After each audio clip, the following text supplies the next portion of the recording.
Every time I get on my phone or my iPad or look at social media, it does the opposite of connecting me. It literally makes me feel like it's sucking the life out of me.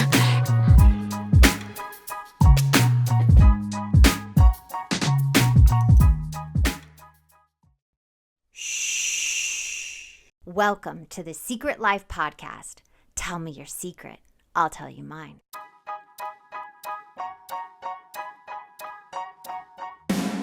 Sometimes you have to go through the darkness to reach the light. That's what I did. After 12 years of recovery in sex and love addiction, I finally found my soulmate, myself. Please join me in my novel, Secret Life of a Hollywood Sex and Love Addict, a 4-time bestseller on Amazon. It's a brutal, honest, raw, gnarly ride, but hilarious at the same time. Check it out now on Amazon.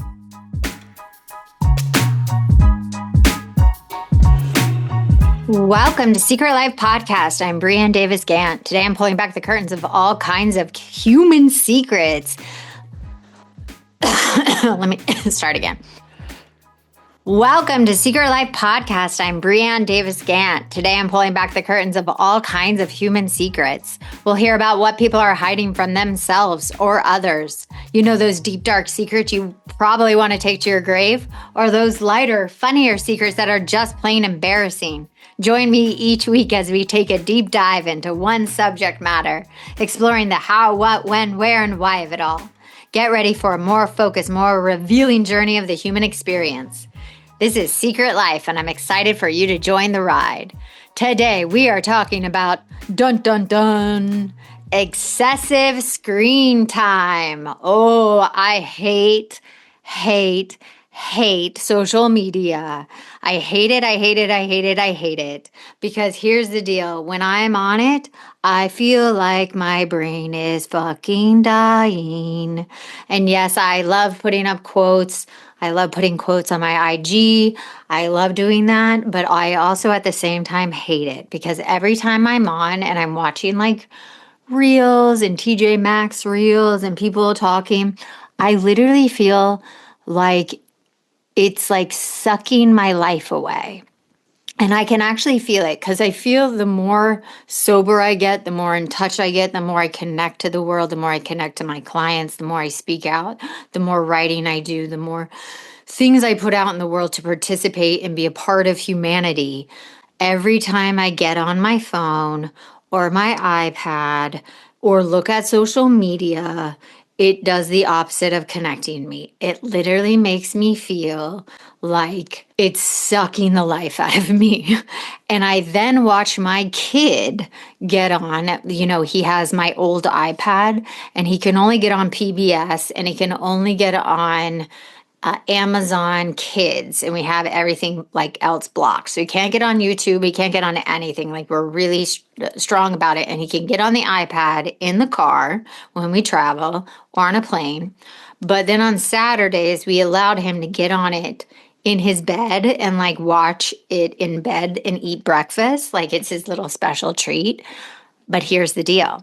He loves it. It's like his most favorite thing in the world to get in his bed and like watch his little iPad for like a couple hours and eat his little breakfast. But he's a fucking monster afterwards. He, with that little iPad, because it's the smaller one, he becomes a fucking monster. And we even started calling him. We're like, oh my God. We'd be like, okay, we're going to go get ready and we're going to go play outside and we're going to go to the park or you're going to go run errands. And okay, time to like go do art. Okay, we're putting the iPad away. We give him warnings, like 10 minutes, 5 minutes.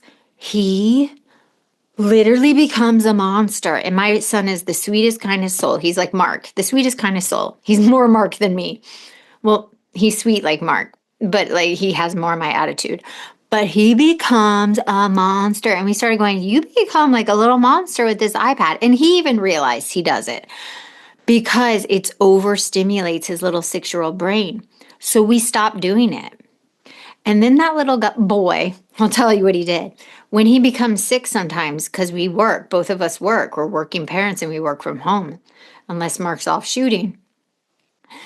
When he was feeling a little sick, he's like, oh, I have to stay home Because then if we're both on sessions, he has to be in his room and we'll give him the iPad for that hour if we're both on sessions. He literally goes, "Oh, I'm so sick. I have to stay home. I guess I have to go in my room, be on my iPad."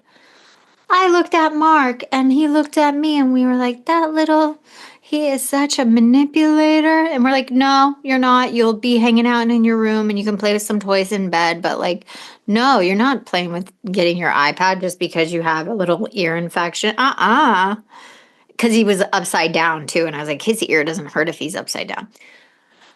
That's what I'm saying. Screen time is so addicting and it sucks everything from you and from these little kids. And I even see with my clients when they get off social media and get out into the world, especially the avoidance, it changes the brain. Screen time is so bad for us.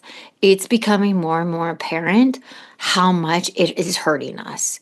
And so I want you to actually go on your phone or iPad or computer or whatever you want to, and look and see how much time you've been on it online and see how much a day you are on it. And I did a whole doom scrolling, but this is a little different. How much just you're on it in general and see, because I am telling you, I've been cutting it out more and more, and I've been painting and I've been outside more, and my peaches are coming out soon in my peach tree, so I'll be outside even more. And when I do that, I am so much more happier. And so when I was doing this episode, one of the main links for excessive screen time or screen time in general is depression. And I have to tell you, when I'm on it, especially, I feel like it was more in the winter, I am more depressed. And it's not environmental depression, because I don't get environmental depression. I love the cold and I love the rain and stuff. Is from screen time, because the moment I stopped doing it and started painting and doing that stuff, I feel so much better. So if you are feeling depressed, look into how much screen time you are on. Because right now, according to the CDC, 25.9% of teenagers who spend less than 4 hours on screen per day, 4 hours on screen per day, say they are majorly depressed. And I'm saying there are teenagers right now on it more. My teenage clients, right now, I'm trying to get them off social media, and one of them has gone off, and she's an artist. She feels so much better. So if you have teens, get them off those freaking phones.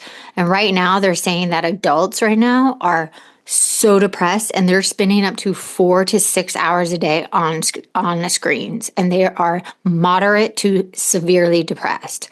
And social media, if you are on that more time than just on work, you are higher risk of depression.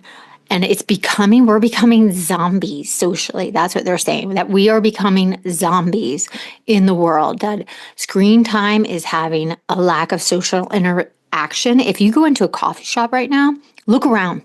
Look fucking around. Nobody's talking to each other. Everybody has their fucking phone in the hand. And I walked in the other day and I looked around and nobody was talking. And I even then had my phone in my hand and I almost looked at it and I looked around and I was like, I'm not going to do it. I literally just stood there and looked at people. I was like, this is so sad. This is so fucking sad, the world we live in. And I'm guilty. I'm just as guilty. So I'm asking you, put your phone down when you walk in places. Don't pick it up. Say hi to somebody. If somebody's even looking at their phone and they look up for a second, say, hello, how's your day? Start talking to people, because we need to literally live in the world, because social interaction is literally zero existence. Poor sleep quality. With children's speech and language delays are happening. Life skills are not even happening with kids. They are not even physically moving anymore. They are literally not even going outside. I mean, think about it. When you were a kid, if you're an adult, I was outside 24/7. You couldn't even get me inside. Our mental health is declining. Friendships are totally declining and suffering. You would think we would talk to each other more, but we're talking less. And the other thing is vision is going down. I'm sure my vision has gone down. And lastly, with children right now, violent behavior is on the rise and porn addiction is on the rise. I've talked about that before. Self-injury, people are cutting themselves, picking at their skin, low self-esteem, social isolation, anxiety, depression. cyberbullying, suicide ideation, because we're always comparing each other, what other people look like on social media and online. It is not good. We are in a decline of humanity, and I am well to blame. But the main thing is depression. And depression is a state of, I think, zombie land. So I always say depression is a fear of the past.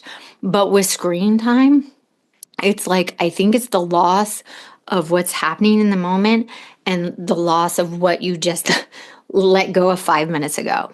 So when I'm going into a depressive state with screen time, it's like there's this sadness that came over me that what I'm doing right at this moment and what I just did at 10 minutes ago, 5 minutes ago, I can't get back. And I got nothing from it. I learned nothing from it. I'm not getting any closer to my goals. I'm not getting any closer to what I want to be accomplishing. And I just lost all that time. That's what I think that people are feeling. Like all this wasted time on this device and nothing is accomplished and we're not closer to intimacy with self. We're not closer to intimacy with others.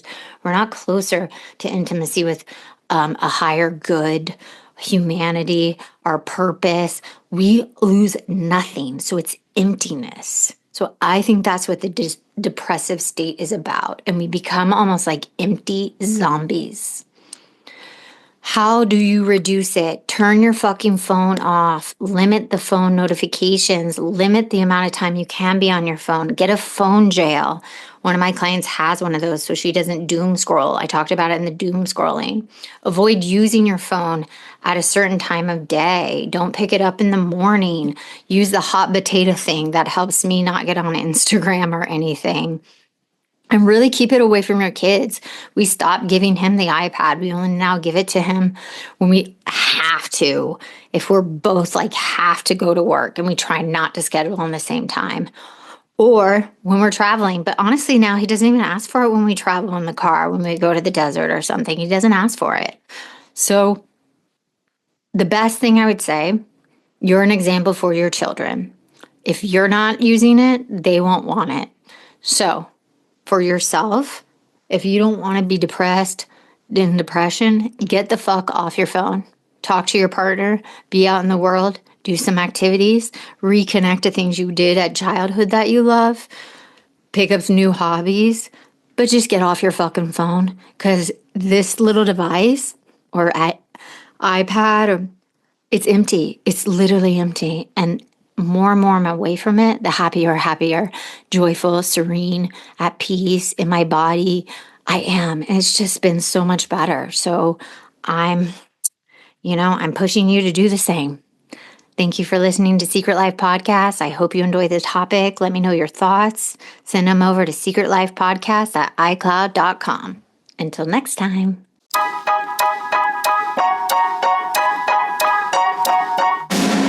Thanks again for listening to the show. Please subscribe, rate, share, or send me a note at secretlifepodcast.com. And if you like to check out my book, head over to secretlifenovel.com or Amazon to pick up a copy for yourself or someone you love. Thanks again. See you soon.